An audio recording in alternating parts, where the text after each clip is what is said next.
well, welcome to the Queen's Gallery. And my first question, inevitably, is about Sanditon. And we were left on that breathless cliffhanger at the end of season 1. Is there going to be a season 2? Well, the answer to that, I'm afraid, is I still don't know. Because I'm afraid some of you have been rather lax, and the viewing figures were not as large as ITV were hoping. So ITV were a bit reluctant to go ahead with it. On the other hand, there was a big Twitter storm of Sid Lot must happen. We can't leave it like this. Which was exactly what I wanted people to think, because I was going all out for a second series. So there is a chance. I think our American co-producers are very keen that there should be a second series. So if you've got any time and you've got the inclination, do join the Twitter chatter and ask for more. Folks a lot, yes. Yeah. So could you talk us through some of the, what it was like to adapt this, unfinished novel, complete this unfinished novel? Yeah, well, it was quite different from anything that I'd done before. I did once do a Mrs. Gaskell novel called Wives and Daughters, which and that was unfinished, but she really got very near the end, and you could tell exactly what she wanted the ending to be. So that was very easy. With this one, Jane Austen, it's a very poignant situation, because in the last year of her life, she had no idea it was the last year of her life. She just embarked on this exciting new departure, really. I mean, a novel set at the seaside, and the chaps in it aren't country gentlemen living on their estates. They're businessmen and entrepreneurs, and they're trying to, change the world. They're trying to create a whole new, bustling, bells and whistles seaside resort that's going to bring lots of visitors. It's a bit like Boardwalk Empire, if you saw that. Perhaps without the gambling and the murder quite so much. But exciting territory for Jane Austen, but she didn't get any further, really, than introducing all the characters, all the principal characters at any rate, and the setting, and our heroine, and then she started feeling quite unwell, and so she laid it aside for the time being, thinking, as soon as I feel better, I'll finish it. Isn't that sad? Yes. And that was it. She got worse and worse, and she died soon afterwards. And so it was up to me. Though plenty of people have tried to finish Sanditon before. I haven't. In a way, I deliberately didn't read any of those. Yes. So I don't know what their ideas were. I think Jane Austen was clearly setting up Sidney and Charlotte as the couple it was going to be in the end, but I wasn't sure. Nobody knew what kind of path they were going to have towards that. Yes. There would obviously have to be quite a lot of difficulties, and when you're being asked to do 8 hours of television, I think perhaps we didn't have enough twists and turns, but never mind. Maybe for the next series we can. Yes. Yes. See, obviously it was quite a modern take, Jane Austen, in some ways. And you didn't have they were calling each other by their first names, and there were no chaperones, I noticed. Yeah, our excuse for the no chaperones was that in a seaside resort, rather like Bath, the normal rules could be slightly relaxed. I think the Christian names did rather slip in. I was kind of rather keen to keep Mr. So and So, Miss So and So as until they'd reached at any rate, very intimate stage. But these things did slip in, I'm afraid. Because it wasn't all me, the writing. It was we had a team of 3 writers.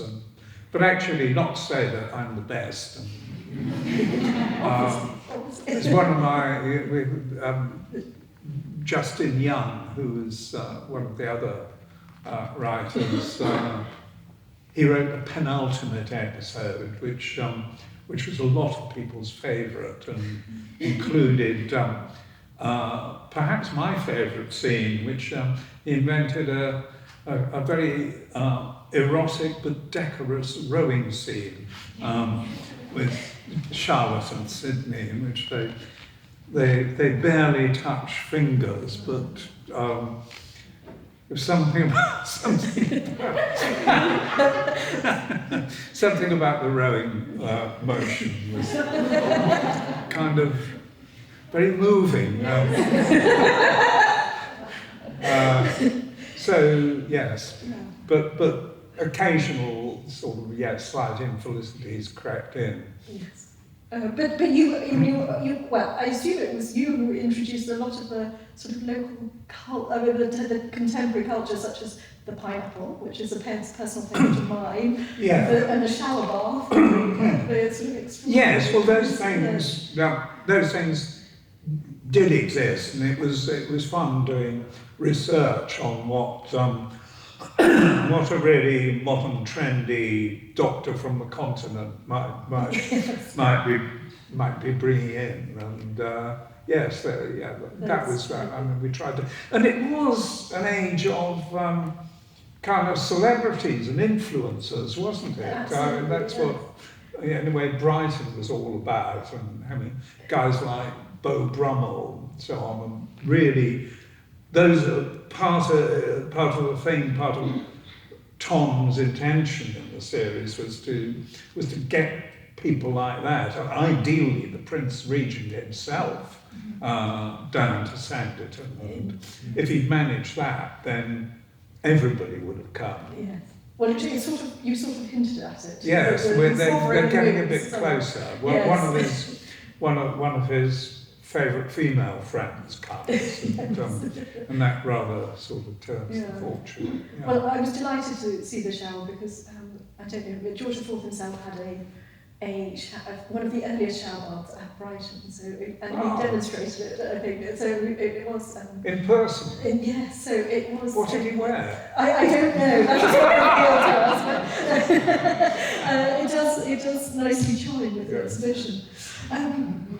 You did, I mean, it's interesting. I was looking back at the characters. I mean, Miss Lamb was quite an interesting change because in the book she's described as a very sickly, but you made her quite a feisty character. Yeah. Well, what was she called? Sort of, pale and chilly or something like that. Well, I mean, if she came from the West Indies, she probably would have been a bit chilly on the south coast in, early summer. But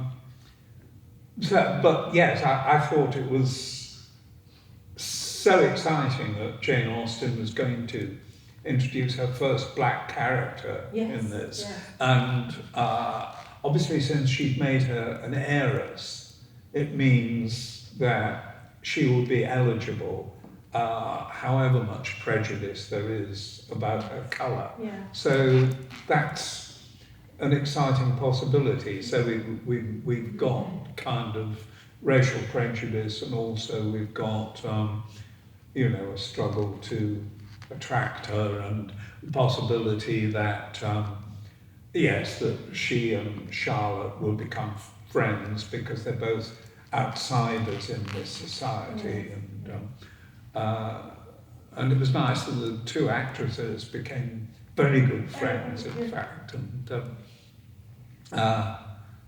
so that was all very nice. Yes, yes.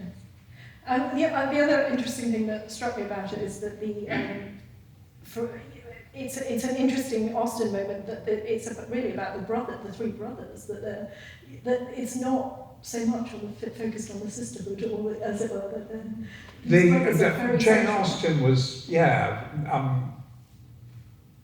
yes, I think she originally called it the Brothers or something like that, the Parker Brothers. But obviously Charlotte was going to have to be the heroine. Yes, so, yes. And of course, because we're all, very woke these days, it wasn't enough for Charlotte to just be the pretty girl that people compete over. She had to be keen on building and architecture and all that kind of thing, and a girl of action. Yes. Which we were talking earlier about this business that you're not really allowed to have a soppy heroine on television anymore. It's because the people that run television drama, by and large, strong women, and they like to see themselves reflected in television drama. So I'm completely happy about it. It's just that some girls are soppy, but you're never allowed to show them. Show them off. Yes. I mean, actually, the other thing we were just talking about was the portrait of Princess Charlotte next door, which I do feel she would have fitted very well into a Jane Austen novel. She's quite notorious, particularly as a younger woman. She had her moments of climbing out of bedroom windows. Yes, she's very sexy looking actually. Yes. It's very interesting. There's a whole panel with about 6 or 7 of them, and they're all like different kinds of girls who might be in a Jane Austen novel. Yeah. Very well worth looking and comparing. In fact, you could use them as a blueprint for a Regency novel. Give them all. Well, they all did have names, didn't they? They did. They're real people. Yes. So I mean, that leads me nicely onto George Ford. So I mean, famously, Jane Austen visited Carlton House. The Prince Regent wasn't there at the time, but she reported that she managed to get into the library, and then she was requested to dedicate Emma to him as a great fan of hers. But what do you think was the appeal of Jane Austen to this flamboyant prince? That is extraordinary, because we've got, I don't know what kind of picture you've got of George IV, but as Prince Regent and as a king, one thinks of him as being very fat, monstrously self-indulgent, pretty lazy about kingship and all that kind of thing. And I think one of the good things about him is that he was a lover of the arts, and he seems to be a very discerning one. I mean, his taste in paintings is very good, He's got a couple of Rembrandts. It's nice to have the money to buy a couple of Rembrandts, but they're very good ones. And also, yes, I mean, although he liked the racy, sexier Gothic novels, he was a real enthusiast for Jane Austen. It wasn't reciprocated. No, it wasn't, sadly. But he, well, you told me this, I didn't know. He bought multiple copies of her novels because he wanted to have them handy in all his palaces, so that when he felt like a bit of Jane Austen, he could pick one up and read one. Yes. Just like because I do that thing. I tend to, as soon as I've forgotten the plot of a Jane Austen, I start reading it again, It's happened. Yes. just for pleasure. Yeah. And we said, he encouraged his staff to read them as well. So he was really a great fan of hers. I mean, it seems such an unlikely parent in some ways, but I mean, I'm glad that he did. So, and what do you? I mean, obviously for us, I mean, she's got massively enduring appeal. But what I mean, What was it to him? Perhaps he sort of thought, I know I'm like this, but at heart, I'm more of a Mr. Knightley, really. Considerate to my servants and shrewd in my judgments. We've tried a little bit stern, yes, but deeply lovable. I think he was also, he longed to be a romantic hero. I think he would have loved to be, placed in the centre of the novel. Yes. So I feel he sort of hovers around in the background of a number of the works that you've adapted, and not just Jane Austen. He's sort of perhaps in the wings, but he's almost in Vanity Fair, because when Becky Sharp gets involved with that awful chap Lord Steyne in the later thing, she's in this party where they do some rather scandalous tableaus, don't they? Oh, yes. Which I think she probably appears naked. Yes. And the Prince Regent is supposed to be present at that. But I don't know, I wonder why Trollope didn't go the whole way and make him a character in the story.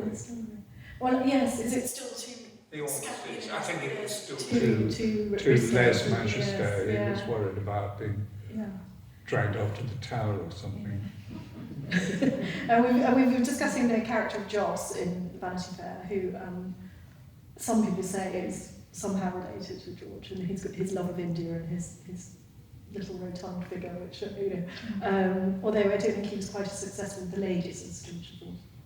No, well, poor old Joss is not quite. No, he did have quite a lot of money for being the collector of taxes for somewhere, and he obviously collected quite a lot of them for himself. Yes.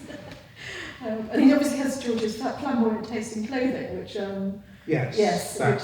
which comes out. Yes. Yeah.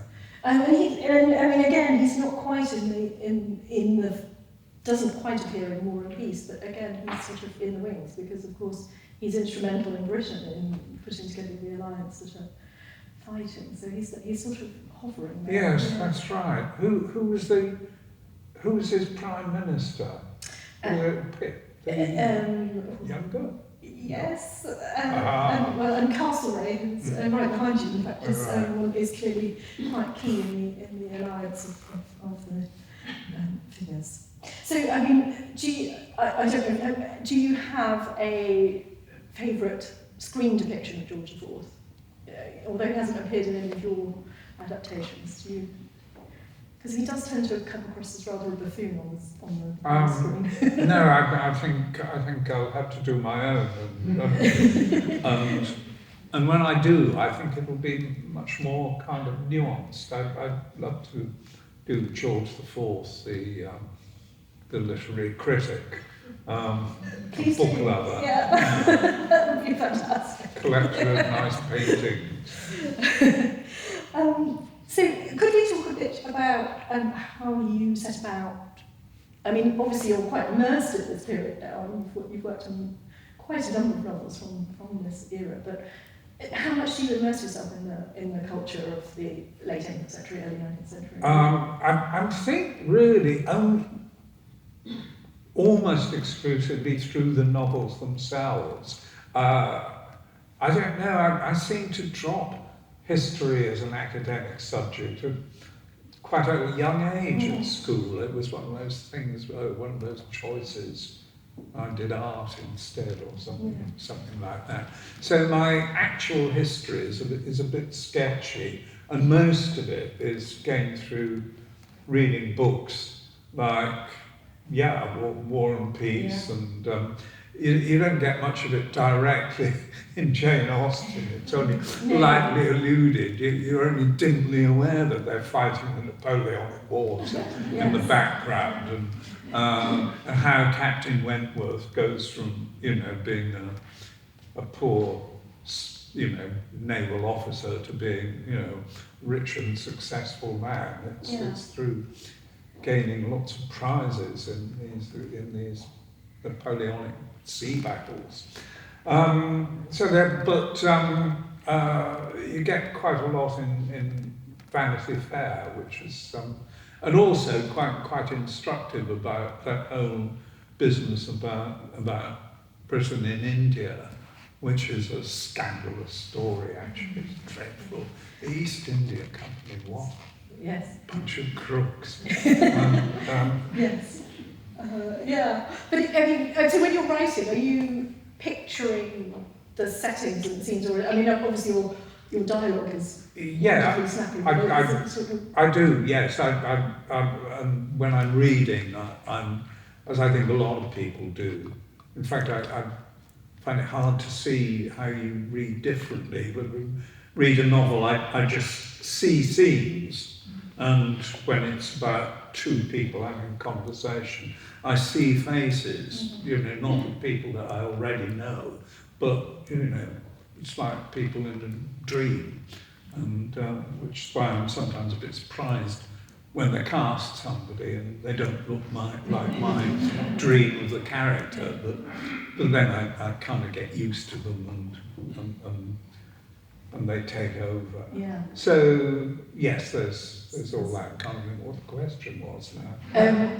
Just sort of, are you picturing the 80s little costume, the settings, the houses, or? Yes, I do. Yeah. Insofar as I know what it's like, but I'm also, just very interested in how all these people relate to us now.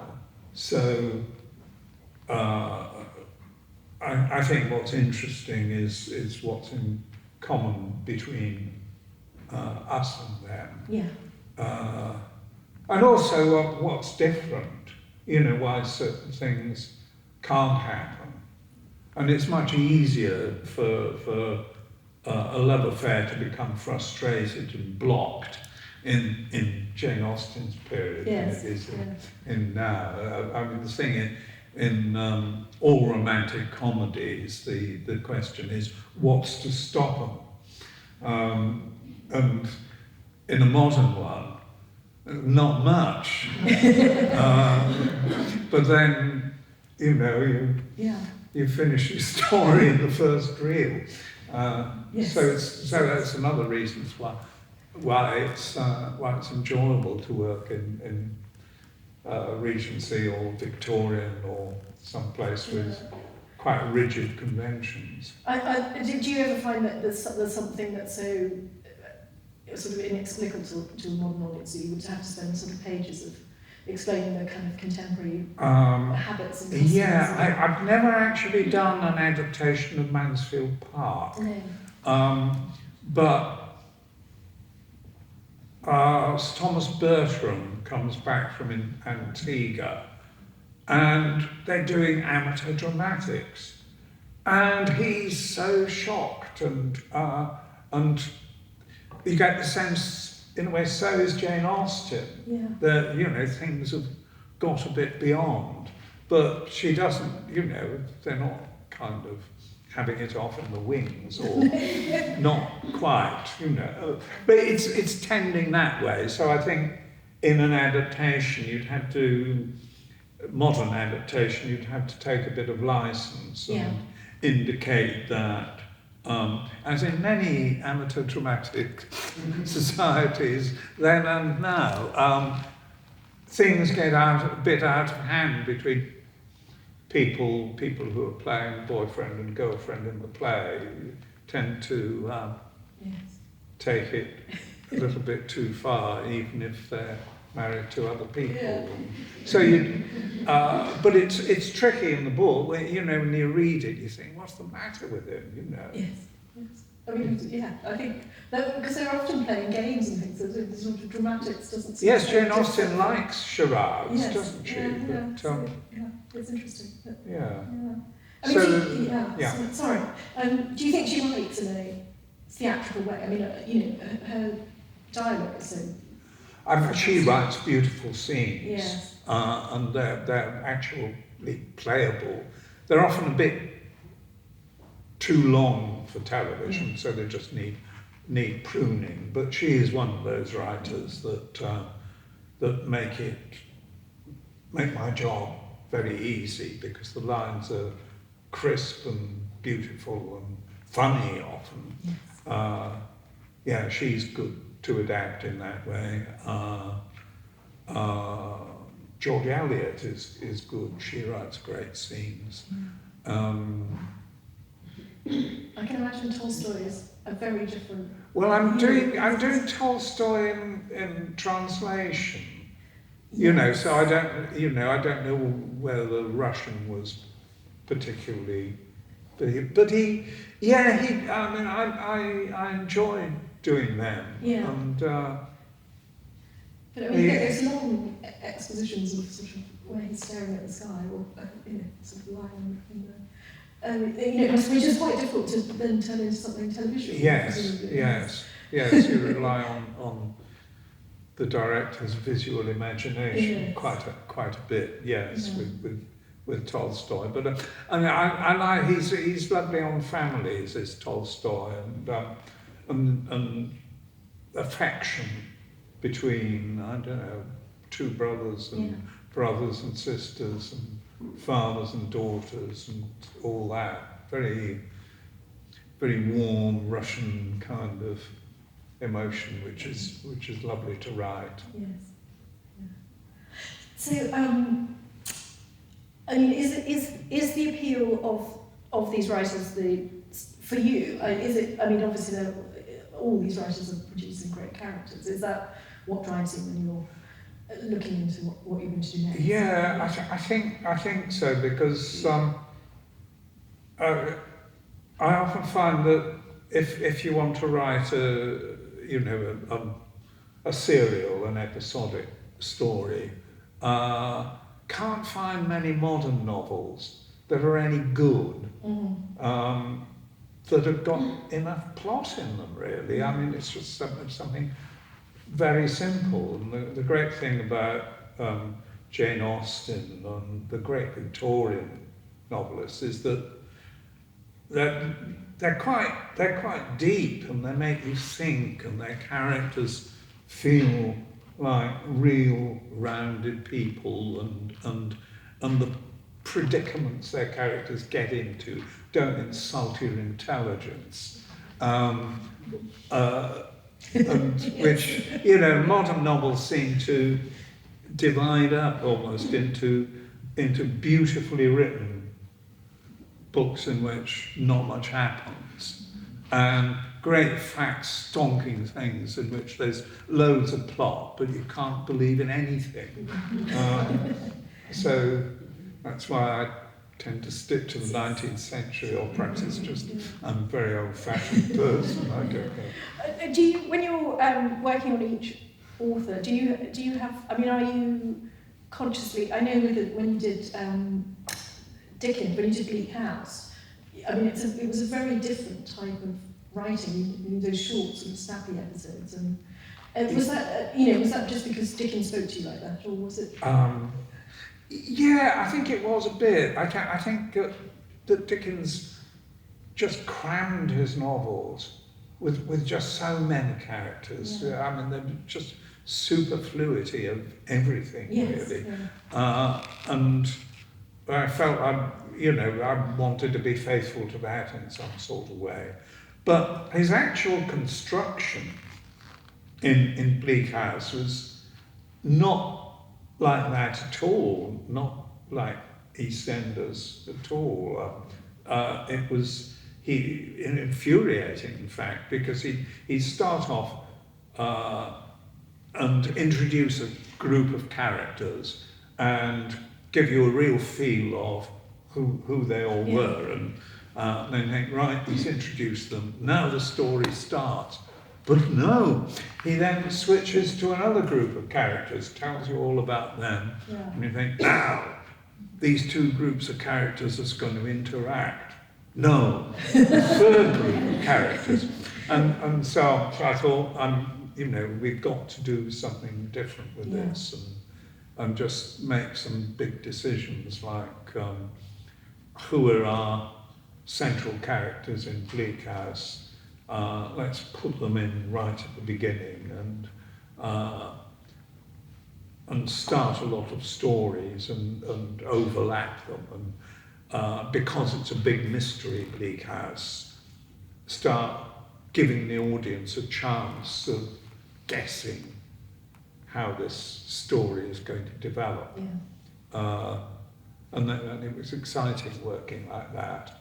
And I did, in fact, slightly use EastEnders as a bit of an inspiration for it. I know EastEnders is awful these days, and I don't watch it anymore, I promise. But I did find useful that idea in EastEnders of Albert Square.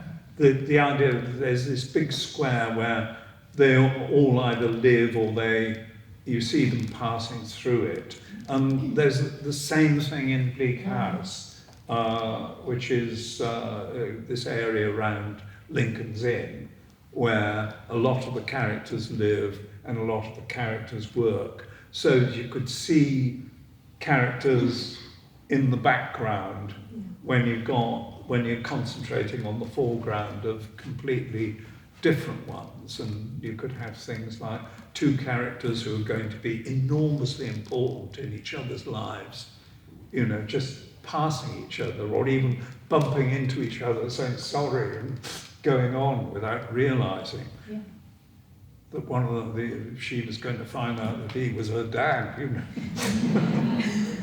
It's very like EastEnders. Great soap, yes. So are there, I mean, because obviously when you did House of Cards, you had that wonderful technique of the protagonist talking directly to the audience. But would you ever do that in a historical drama, or do you feel that that's just inappropriate? I certainly wouldn't be against it, because it is a device that I'm quite fond of, and I like there's one that I'm a serial that I'm in the course of writing, which is about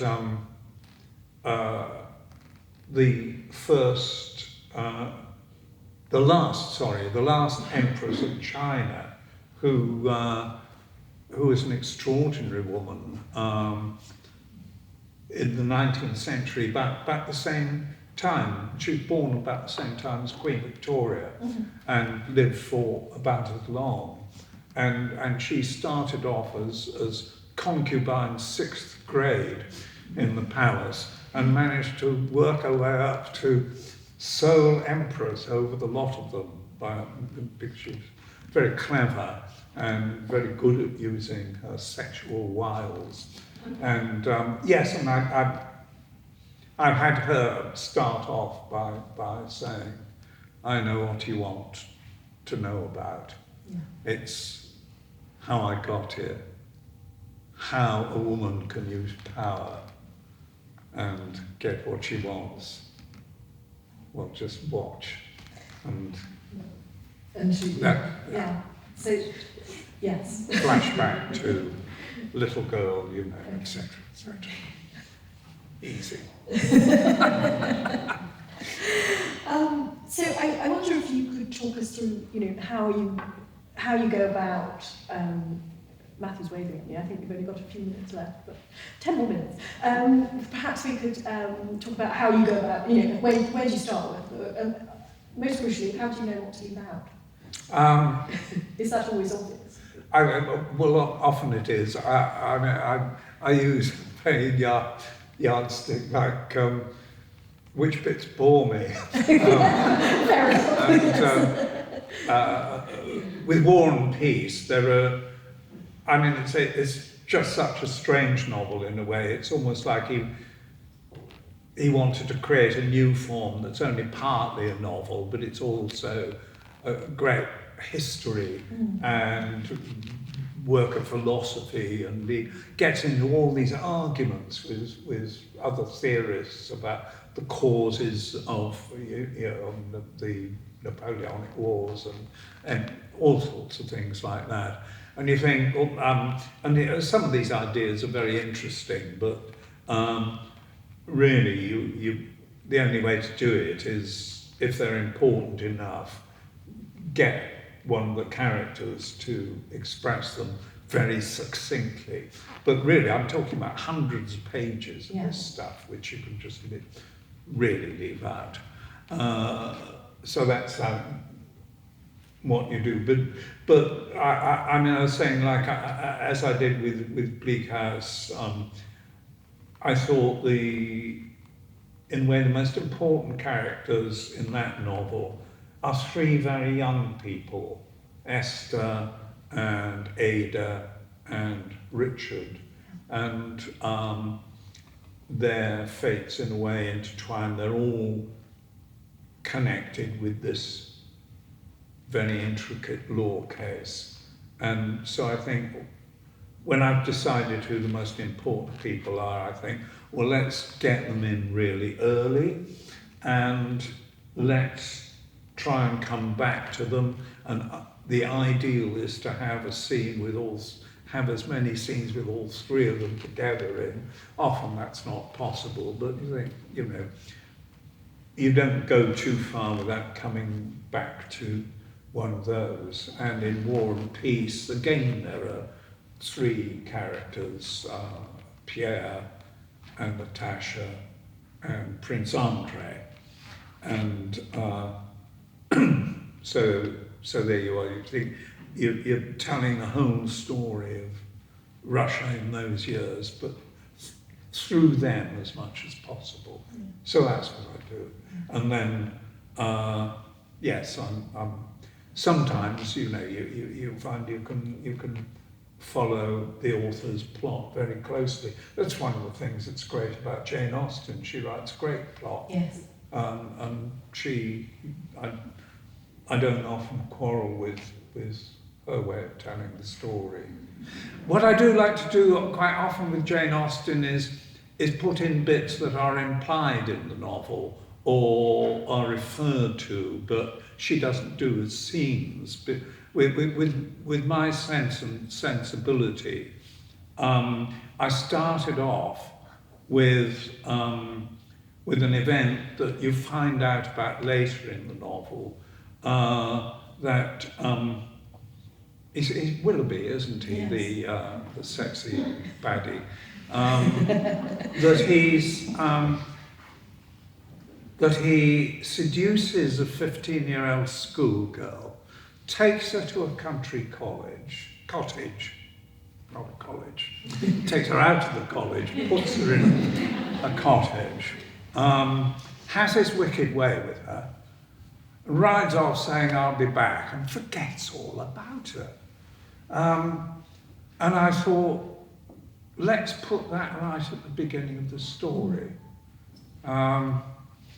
And then, they were saying but that means if we actually see it's him, then instead of thinking, oh, he looks nice when the girls first meet him, we'll think, oh, don't go there. And I wanted to have that, just for a change, make it different from the Emma Thompson version, But I was kind of outvoted, and so we did a kind of event where we don't really see his face. Yes. We see her face. But it was interesting, that was the thing that doesn't happen. And not many people know there's a duel in Sense and Sensibility. Yes. But there is, but it gets referred to so obliquely. Colonel Brandon says, yes, I did have to meet him. We did meet once. He to defend his conduct, I to punish it. And you think, what does that mean? To give him 6 of the best or something? No, he means a duel. So we can actually have this duel because part of the thing in that novel, the difficulty in that novel is the chaps who get the girls in the end, Colonel Brandon and what's he called? Edward. Not very impressive guys. You know, Colonel Brandon is a bit dull, and they keep on. Jane Austen keeps talking about his sticky chest, you know, after the campaigns, and you think he has to wear, you know, sort of flannel under his vest and things like other not very sexy things,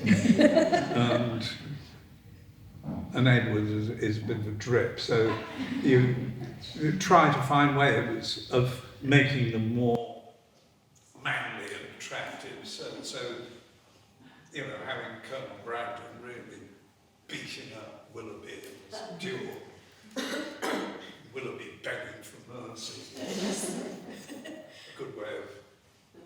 Do you think that's because Jane Austen, you know, herself had never witnessed such an event, so she just sort of alludes to it because she can't. Well, she always said, she was very frank about it, and it was a rule of hers, and she said she wouldn't write scenes with just two men in them, because she'd never, as you say, never been in a scene like that, and she didn't know how men talked. Of course she could have, she'd have been brilliant, but she, you know, she didn't, and she kind of doesn't do action scenes, that's not, but I can.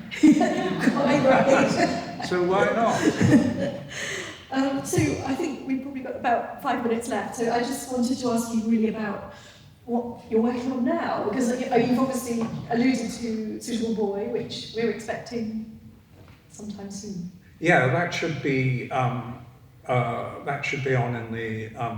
in the summer. Suitable Boy is a novel by very, very long novel by Vikram Seth. Does anybody know it? Yeah, it's a pretty old person, don't you? There's. I loved it. Yeah, it's a terrific book. Yeah. If you need to give it a bit of time, you know, to read it.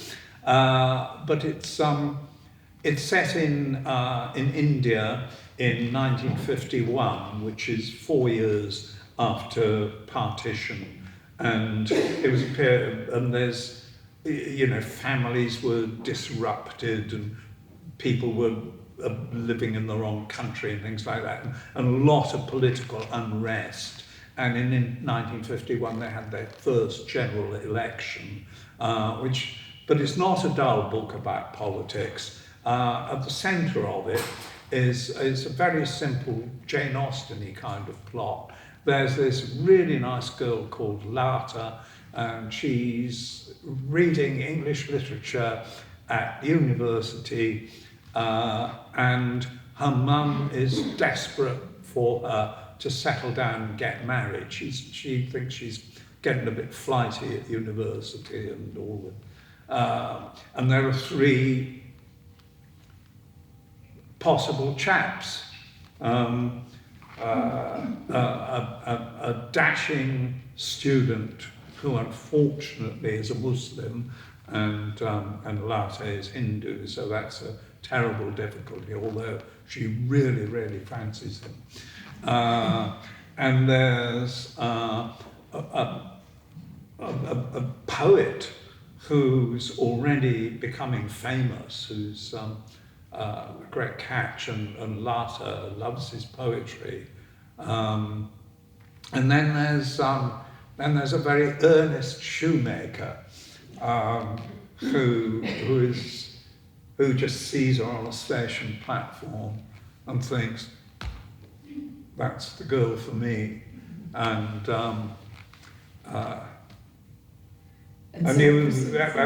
different. One of the nice things is about different people reading it have different opinions about who she should choose in the end. I mean, it covers questions. My wife is sure she chooses the wrong one. Oh, really? The unsuitable boy. Yes. But it covers quite a lot of. I mean, it covers several generations, doesn't it? How did you sort of, did you have to? Actually, the action of the story is only about a year. Okay. So it's fine, but there's lots and lots of backstories and her parents' generations, characters, and all that. Yeah. Well, I mean, was it very different writing something that was set in in such a different culture to...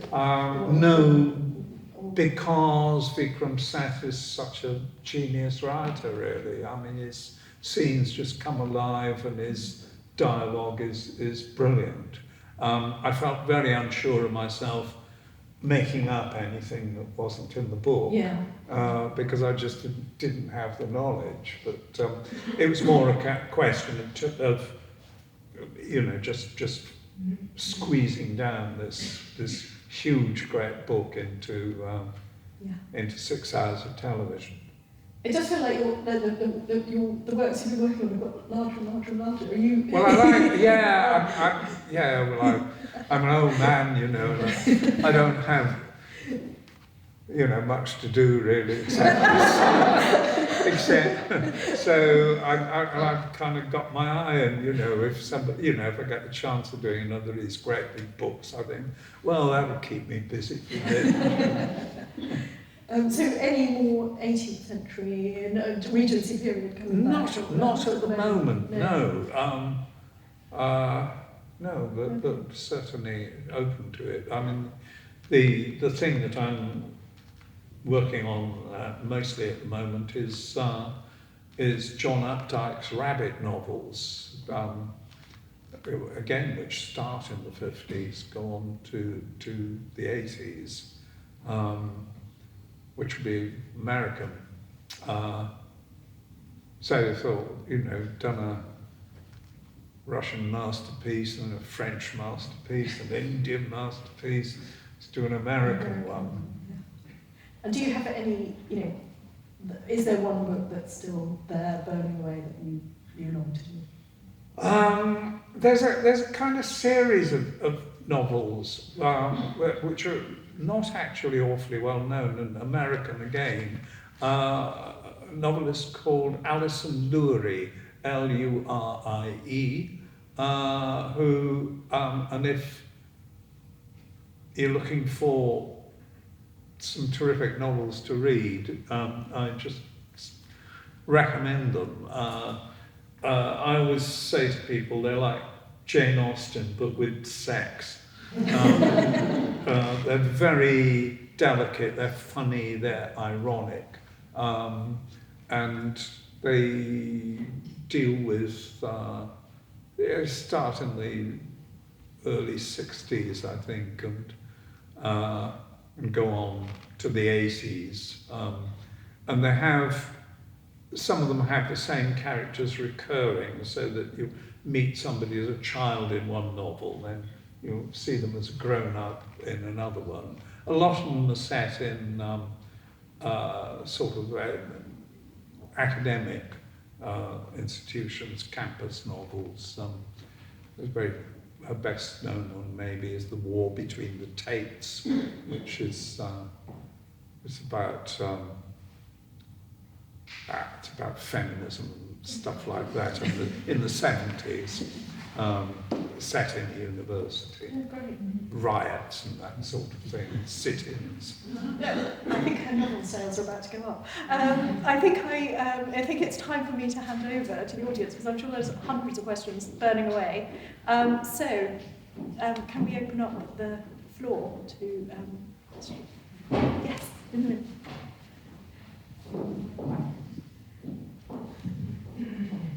Hi. So obviously you said this evening that Edward and Colonel Brandon, bit wet, bit drippy. Which of Jane Austen's men would you most like to date? Mr. Darcy, Captain Wentworth. How are you feeling? Who's number one? I think Knightley is my favourite Jane Austen man. I don't know whether he'd like to date me.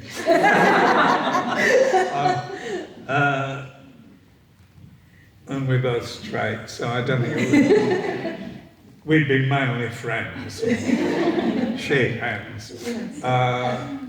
But I think he's my favourite Jane Austen hero. Though Darcy is a good guy as well. He's up there. Wentworth is a bit more kind of adventurous, isn't he? Yeah. Man of action. Thank you. down at the front. There's two ladies in the front. Yeah. Hi, I'm going to fangirl for a minute because I think Bleak House is one of the best adaptations for TV of a 19th century novel. I just think you did such an amazing job. I'm really interested to hear about how you came into this career and how you started off. Oh, well, I wasn't a full-time writer for quite a long time. I always wanted to be a writer. Are you Welsh? Irish. Irish, yeah, sorry. And my dad always said writers don't make any money. See how wrong you were, Dad.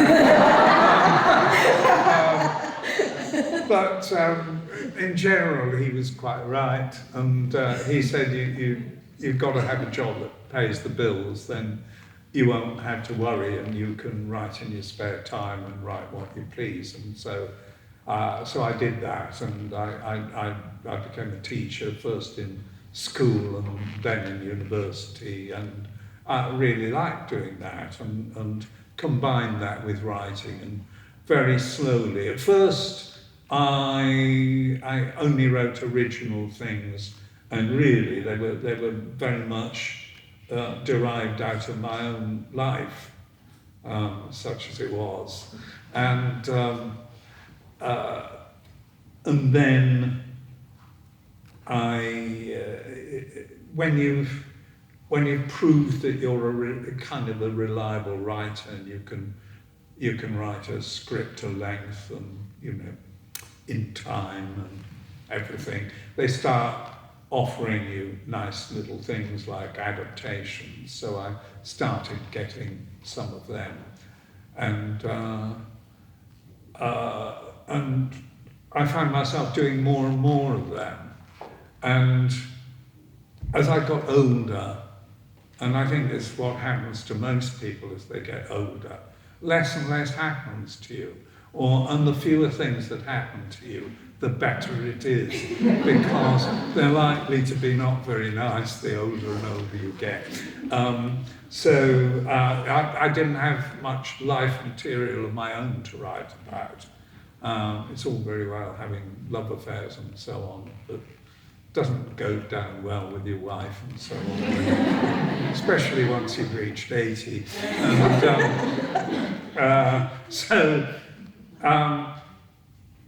The idea of having all Tolstoy and Jane Austen, those people to work with is just very good. Yeah, I used to write, yes, as Matthew said, all sorts of different things. I wrote a lot of children's books, and some of them became children's television programs. I did all that when my kids were growing up, because they wanted to be written for, and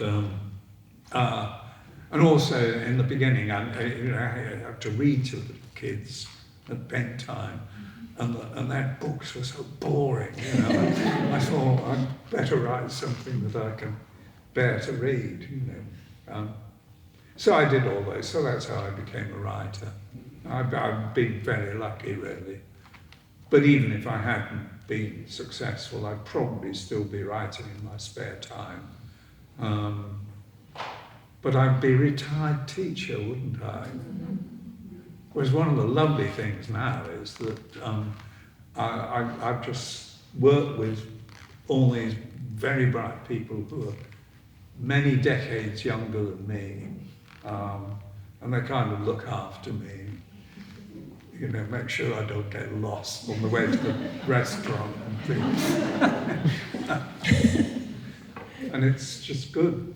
It's a nice life. Yes. Front. Oh.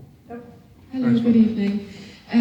Great fan of all your work. Have enjoyed it very, very much. I've got a question about the Pride and Prejudice lake scene. I was wondering, because of course in the original the lake scene wasn't in Jane Austen's work, you added that. Was there much discussion with Colin Firth about it? Yeah, there was. And I don't think I was part of that discussion. My idea about that lake scene was really, I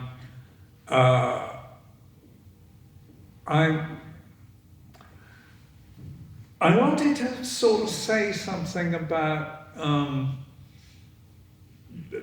essentials and non-essentials, and about nature and culture, which sounds very grand.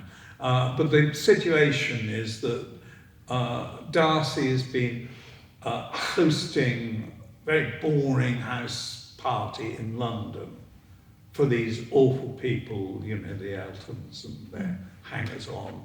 And he's coming back to Pemberley to host a house party for these exact same people. And I thought, he's got a bit of time on his own.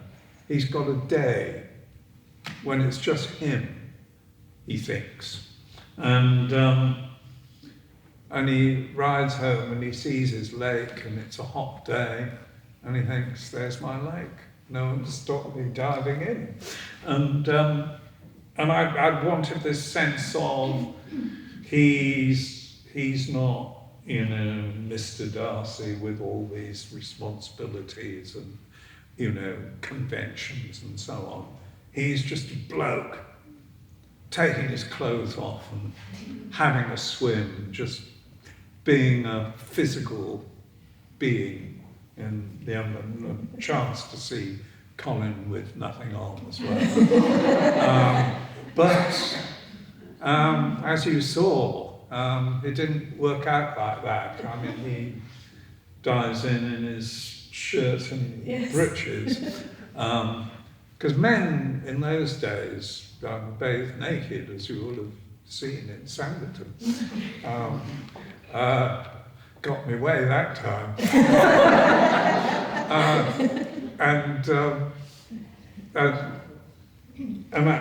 There was some sort of discussion. There were various versions of it. I don't know whether it was Colin didn't really want to do it, or you know, the Superbus or the producer argued that it would be, I don't know, have more of an erotic charge if he had it. So it did provide this very funny scene. I thought it was just a funny scene that, you know, that they're making this polite conversation, and neither of them refers to the fact that one of them is dripping wet. But it seems to have got some people quite excited. Again, I'm very, very happy about it. Yes. There was somebody down here. Yeah, right here, she's been waiting for ages. Thank you. If I may, I'd like to turn to the hot topic of the moment, so Sanditon. You mentioned the Twitter storm, the social media furor that's ongoing. I'm actually part of one of the social media groups that discusses Sanditon, that loves all the themes in it. There's a lot of discussion around the show, the ending, the general storylines. I'm very pleased to hear it. We love it. One of the themes that has been discussed quite a lot is throughout the series you have the theme of marriage being a business arrangement as well as being something that a couple enters into for love. And that is not obviously uncommon in this period. That actually might be more historically accurate for the Regency period. People didn't always marry for love. But that doesn't sit well with the Jane Austen ending. So I guess my question is, in hindsight, given the uncertainty about whether or not there will be a season 2, would you have still taken that same sort of gamble with that ending? Should we have had a happily ever after in this series, or is it more the case that actually a Jane Austen story can also have some realism in it? I think the answer is, if I'd known there was only going to be one series, I think I would have probably finished it with a Charlotte Sidney ending. I think one of the possibilities with a returning series, if we could, and we were actually in our starry-eyed ways imagining not just 2 series but more of them, with the possibility of the Charlotte and Sidney not being the main characters anymore, of other younger characters attracting our attention, which would give us the possibility, if we had Charlotte and Sidney married, of finding out what happens after the wedding in the Jane Austen story. Because interestingly, she has a load of unhappy marriages, doesn't she, amongst the minor characters. I mean, the Bennet marriage in Pride and Prejudice could be, I mean, he just avoids her at almost every opportunity. And Charlotte Lucas didn't marry for love. Charlotte Lucas didn't marry for love. No, she didn't. No. She made a very shrewd calculation. Yes. So we could go on all night with that one. I have many more questions. Do you think that goes back to, again, what we were saying about being, that Jane herself is a single woman, so she doesn't want to write about marriage in that way? I mean, her argument... Again, yes, that's right. Yeah. That is possible. Though, I mean, she does write dialogue between married people, and she writes about people having conversations in bed, I think she does sometimes. So, what about those conversations that that awful couple have in Sense and Sensibility about how it would be perfectly all right not to give, yes. yes. Marianne and her mum and all them any money at all. Yes. Yes. But that's a marriage in which the husband is weak, and the wife is strong and mean and nasty. Yes. Yeah. I think we've exhausted everything. Oh, yeah. Thank you, that's been really interesting. I wondered if I could ask you, or take you back to the interesting thing you said about seeing a novel as you read it, happening in front of you. And I'm very interested in how George appears in the public imagination as a result of portraits and prints. And I wondered, if you were reading a novel in which George was a character, how would he look in front of you? How would he appear in that scene in your head? Well, George IV, yes. We're talking about. Well, of course, I think because I've seen quite a lot of portraits of him, he would be a little bit like that. And I think I'd probably identify with him because I struggle not very hard, with my belly, which I wish I didn't have, but on the other hand, I do like eating and drinking very much. So I think probably my portrait of George IV would concentrate boringly on his attempts to die. And his worries about, whether anybody would still fancy him, really, if he wasn't king. That's a wonderful image. It is very, yeah. Thank you. I think, unless anyone else has any burning questions, I think. Oh, sorry, one here. Coming quick and fast. What do you think Jane Austen would make of her enduring popularity and indeed being on a banknote? Sorry? What do you think Jane Austen would make of her enduring popularity and being on a £10 note? Well, I should imagine she'd be very pleased. I mean, in the course of her life, she did become very, very highly regarded, by a lot of people. So I think she might be surprised at her fame lasting so long.